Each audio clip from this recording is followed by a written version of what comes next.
sanda abokin kowa haka yake babu shakka, don ko jami'in tsaron ɗan sanda yana da muhimmanci ga al'umma na gurin kama masu laifi don gudanar da bincike a miƙa shi da kuliya manta sabo.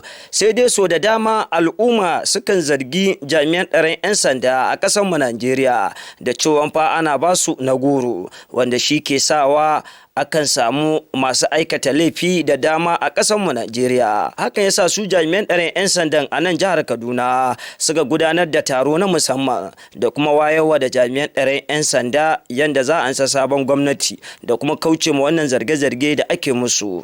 Ahmed Abdurrahman, mataimakin shugaban 'yan sandan Najeriya, shi ma fa yayi jawabai da manema yaɗa labarai inda ya ja hankalin jami'an tsaron 'yan sanda da su guje ma ansan na goro.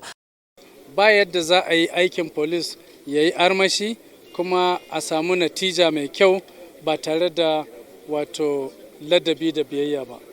Dole ne mu girmama na gaba kuma mu dawo da wato ladabi da biyayya irin wanda aka san 'yan sanda da shi. Babu abin da za a yi nasara babu shugabanci. Shugabanci ko ba zai tabbata ba sai ana biyayya.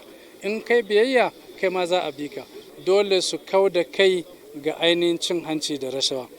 Aikin ɗan sanda idan babu ainihin rashawa da cin hanci da aikin ya fi haka yanzu a idon mutane da darajarmu da girmanmu. To don haka ka ɗauki mai laifi ka karbi kuɗi a gurin wanda ya kawo ƙara, ka karbi kuɗi a gurin wanda aka kawo ƙara, duk sun zama surkanka, to wa za ka wa aiki?